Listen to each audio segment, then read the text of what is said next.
Berry के पेड़ में जाकर फंस जाता है और अपनी मम्मा को पुकारने लगता है।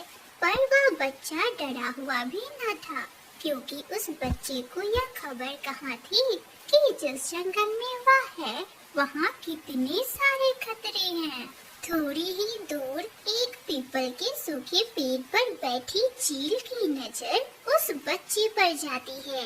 अरे कुछ सुनाई दे रहा है, उठो माही, लगता है आज शिकार खुद ही चलकर तेरे पास आया है। और ऐसा सोचते हुए माही चील अपने घोंसले से निकलती है। मम्मा, मेरी मम्मा। अरे ये तो बहुत छोटा है और इसे यह भी नहीं पता कि इसे मुझसे डरना चाहिए। छोड़ माही, डिनर ना सही लंच ही कर ले तू। और फिर वह चील उस बच्चे को अपने साथ लेकर अपने घोंसले में चली जाती है। वह मासूम सा नन्हा बच्चा अपनी मासूमियत भरी आंखों से चील को एकटक देखे जा रहा था। उसे चील से डर नहीं लग रहा था, पर उस बच्चे को ऐसे देखता हुआ देखकर चील को बीते दिनों की याद आ जाती है कि कैसे कुछ जालिम उल्लुओं ने उसके मासूम से छोटे से बच्चे को चोंच मार मार कर जान से ही मार डाला था। उस चील को देखकर ऐसा लग रहा था कि अब वह उस मासूम से बच्चे को खाने ही वाली है कि तभी अचानक वह चील उस छोटे से बच्चे को अपने पंखों में जकड़ लेती है और उसे प्यार करने लगती है। प्यार करते हुए चील की आंखों में आंसू आ जाते हैं। मैं इतनी भी जालिम नहीं हूँ कि इस छोटे से बच्चे को खा जाऊं। तुम मेरे बच्चे हो आज से, देखना मैं तुम्हें पाल पोस कर बड़ा करूंगी और एक माँ का प्यार दूंगी तुम्हें। इस तरह कुछ दिन बीत जाते हैं और वह चील उस छोटे से बच्चे को तरह तरह के फल लाकर खाने को देती, दाना लाकर खाने को देती और पानी भी पिलाया करती। उस बच्चे को तो यह लगने लगा था कि वह चील ही उसकी माँ है। एक दिन की बात है, कबूतर किसी काम से उसी रास्ते से उड़ा जा रहा था कि अचानक से उसकी नजर उस चील के पास बैठे बच्चे पर पड़ी। अरे लगता है आज ये जालिम चील चिड़िया के बच्चे को उठा लाई है, यह इसे मार देगी। मैं अभी जाता हूँ और अपने दोस्तों को बताता हूँ। और फिर कबूतर वहाँ से चला जाता है। आज मैंने देखा कि वह जालिम चील फिर से किसी बच्चे को उठा लाई है, हमें उस बच्चे को बचाना होगा। पर कबूतर भैया, हमारे बच्चे तो हमारे पास हैं। फिर वह चील भला किसके बच्चे को उठा लाई है? जरूर वह चील उस बच्चे को किसी दूसरे जंगल से उठा कर लाई होगी। अरे जो भी है तो वह बच्चा, हमें उसे बचाना होगा। अगर हम सब मिलकर उस चील से मुकाबला करें तो हम उस जालिम चील को मारकर उस छोटे से बच्चे को बचा सकते हैं। और फिर वे सभी दोस्त उड़ते हैं। आज वे सभी बहुत गुस्से में थे और उन्होंने एक एक लाठी भी पकड़ रखी थी। कालू कौवा आगे आगे उड़ रहा था और सभी पक्षी उसके पीछे पीछे जा रहे थे। चील भी अपने घोंसले में बैठी उन सभी पक्षियों को अपनी ओर आता हुआ दूर से ही देख लेती है। अरे ये सभी पक्षी इतने गुस्से में डंडे उठाए भला कहाँ जा रही हैं? कहीं ये सभी मिलकर मुझे मारने तो नहीं आ रहे? और फिर चील अपने घोंसले से उड़कर पास में ही एक गुफा में जाकर बैठ जाती है। भाग गई, वो भाग गई है। अभी तो थोड़ी देर पहले वह चील यहीं बैठी हुई थी। अरे तो क्या हुआ? चील नहीं है तो उसका घोंसला तो है, उसके घोंसले को ही जला देते हैं। ना रहेगा घोंसला और ना रहेगी चील। और फिर गोरी चील के घोंसले में आग लगा देती है। मम्मा, मम्मा, उन्होंने हमारा घोंसला क्यों जला दिया? अरे चुप बेटा चुप, आहिस्ता बोलो। वे सभी मेरे दुश्मन हैं और वे मुझे मार डालना चाहते हैं। चील का घोंसला जलाकर वे सभी वापस चले जाते हैं। उस रात जंगल में बहुत सर्दी पड़ रही थी और इतनी कराती ठंड में भी चील ने अपनी जान की परवाह किए बिना अपने बच्चे की परवाह की और उसे पंखों में जकड़ी बैठी हुई थी। अगले दिन चील की बड़ी बहन उससे मिलने आई। अरे छोटी, मुझे किसी ने बताया कि तेरे घोंसले में कोई बच्चा रहने लगा है। अरे ये बच्चा कौन है और किसका है? ये बच्चा मुझे बेरी के पेड़ में फंसा हुआ मिला था जिस दिन तूफान आया था। तो छोटी, इसे खाया क्यों नहीं? मैं इसे नहीं खाऊंगी, मैंने इसे अपना बेटा बना लिया है। अरे छोटी, कुछ तो शर्म कर। क्यों हमारी जाति, हमारी शक्ति, हमारी पहचान को मिट्टी में मिलाना चाहती है? अरे अगर अन्य चीलों को पता चला इसके बारे में तो भी तो थू थू करेगी। अरे कुछ तो सोच। मैं सबको छोड़ सकती हूँ, मुझे कोई नहीं चाहिए, पर इस बच्चे को नहीं छोड़ सकती। ना तो मैं इसे खाऊंगी और ना ही किसी और को इसे खाने दूंगी। छोटी, क्या तू मुझे भी छोड़ देगी इस छोटे से चिड़िया के बच्चे के लिए? हाँ, मैं इस बच्चे के खातिर कुछ भी कर सकती हूँ। ठीक है तब, जैसी तेरी मर्जी। आज के बाद मैं भी तुझसे कभी मिलने नहीं आऊंगी। और इतना कहकर वह चील वहाँ से चली जाती है। एक और सभी पक्षी उस चील को मारने की योजना बना रहे थे, तो दूसरी ओर चील के परिवार ने उसका साथ छोड़ दिया था। पर वह चील किसी भी हालत में उस बच्चे को बचाना चाहती थी और उसे माँ का प्यार देना चाहती थी। चलो, आज मैं अपने बेटे को उड़ना सिखाती हूँ। चल मेरे बेटे, अपनी माँ की पीठ पर बैठ जा। और फिर चील अपने बेटे को अपने ऊपर बैठाकर उड़ती है। मेरे बेटे, ध्यान से सुनो। अपने पंखों को फैलाकर पंखों में हवा भर लेते हैं और फिर आहिस्ता आहिस्ता पंखों को ऊपर और नीचे करते हैं। क्या गिरने से चोट भी लगती है मम्मा? हाँ मेरे लाल, वो तो है, पर मैं अपने बेटे को कभी गिरने नहीं दूंगी। अपने लाल का सहारा बनूंगी मैं। चलो दोस्तों, आज हम उस चील को ताकत से नहीं बल्कि ज्ञान से मारेंगे। और वो कैसे कालू भैया? देखो, मैं इस चिकन को जहर लगा के लाया हूँ और उसके घर के सामने इसे रख देंगे। अब वो मरेगी, वह चील जरूर मरेगी। और फिर वे सभी वहाँ से जाते हैं। कालू कौवा वह जहर वाला चिकन चील के नए घर के थोड़ी दूरी पर ही रख देता है और वहाँ से चला जाता है। अब हम सभी को यहाँ छिपकर इंतजार करना होगा।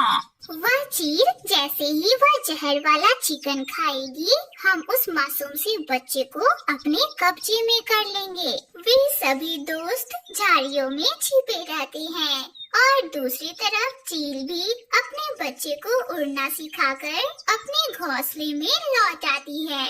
अरे ये गंध किस चीज की है? मुझे तो लगता है कि ये गंध मांस की है।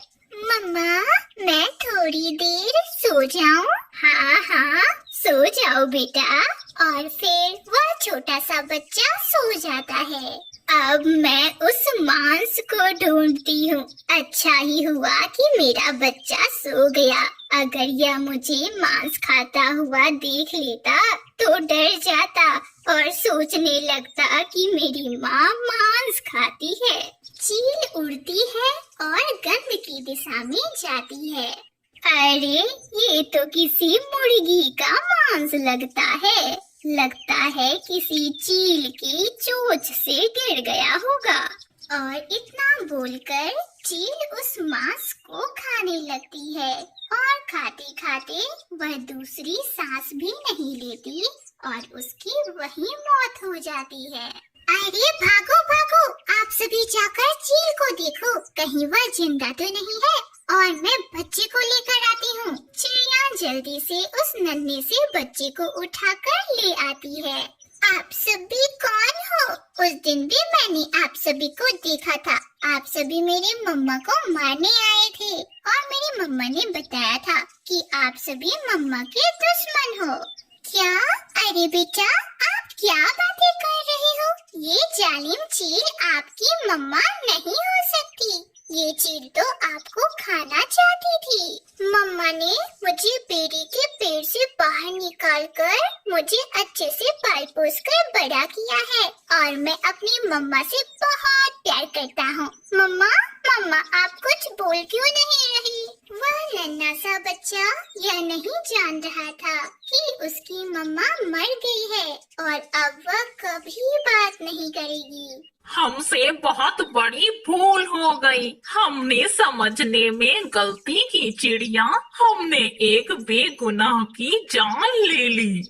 हाँ कालू भैया, हमसे बहुत बड़ी गलती हो गई। हमने तो ये सोचा भी नहीं कि कोई कितना भी जालिम हो, उसके अंदर भी दिल होता है। और फिर वे सभी उदास मन से उस बच्चे को अपने साथ लेकर वहाँ से चले जाते हैं। चिड़िया का पति, कबूतर और कालू कौवा तीनों दोस्त थे। तीनों ने एक फैसला किया कि उनके घर के सामने जो खाली पड़ी हुई जमीन है उस पर वे मकई की खेती करेंगे। मैं लाऊंगा मकई के बीज, क्योंकि मेरे घर पर मकई के बीज हैं। और मैं जानता हूँ कि मकई के बीज कैसे बोते हैं और मकई के पौधों के लिए किन किन चीजों की आवश्यकता होती है। मैं ये सब कुछ जानता हूँ। और फिर कौवा अपने घर से मकई के बीज लाता है और वे तीनों दोस्त खाली खेत में मकई के बीज बो देते हैं।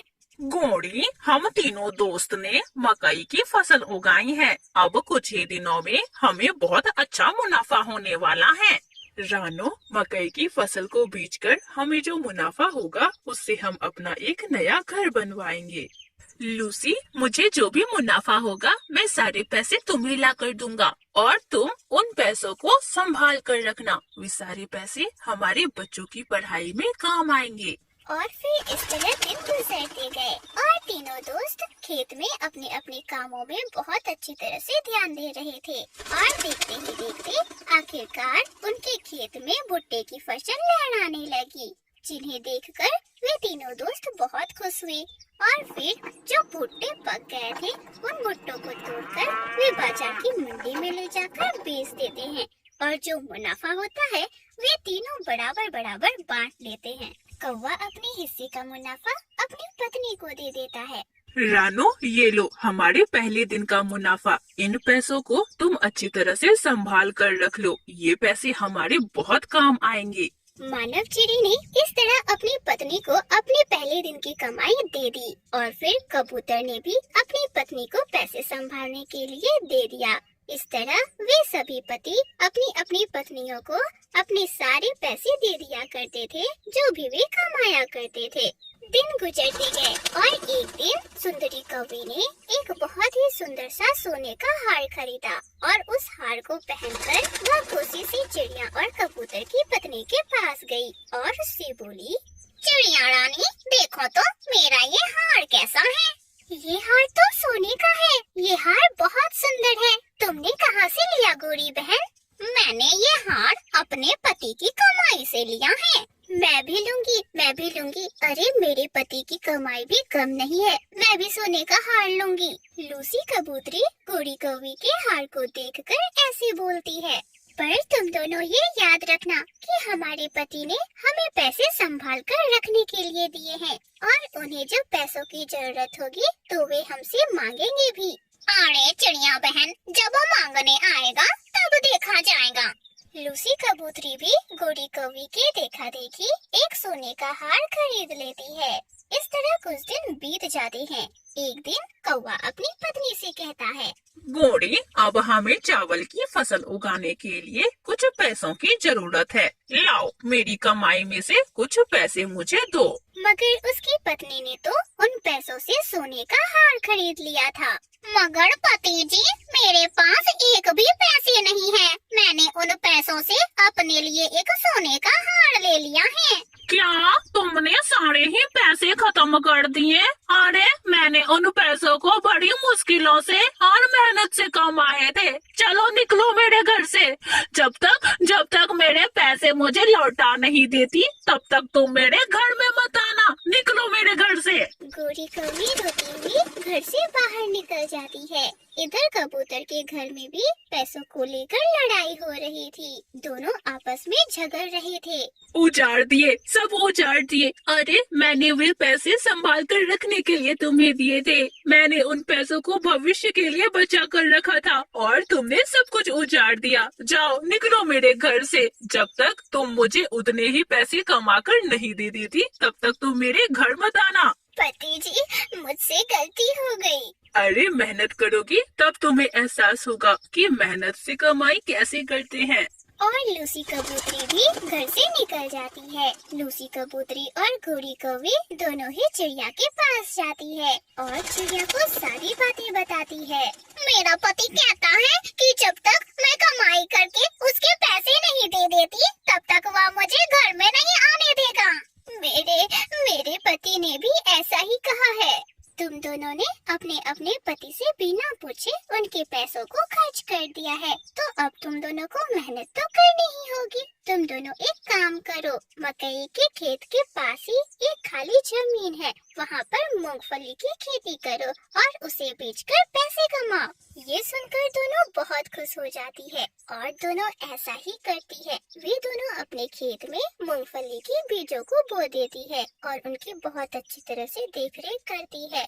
वे दोनों अपने खेत को अच्छी तरह से सींचती थी और बहुत मेहनत करती थी और आखिरकार 2-3 महीने की कड़ी मेहनत करने के बाद उनकी मूंगफली की फसल पककर तैयार हो जाती है, जिन्हें वे दोनों तोड़कर बाजार की मंडी में ले जाकर बेच देते हैं। पति जी, अब मुझे एहसास हुआ कि आप कितनी मेहनत किया करते थे। मुझे मेहनत करके यह एहसास हुआ कि हमें अपनी कमाई भविष्य के लिए बचा कर रखनी चाहिए। पति जी, मुझे माफ कर दो, मुझसे बहुत बड़ी गलती हो गई थी।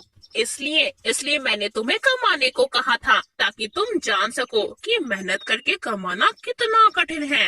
दूसरी तरफ कबूतर भी अपनी पत्नी से बहुत खुश था और फिर वे सभी हंसी खुशी मिलजुल कर अपनी आगे की जिंदगी बिताने लग जाते हैं। प्यारे दोस्तों, इस कहानी को लाइक करना बिल्कुल ना भूलना। आपका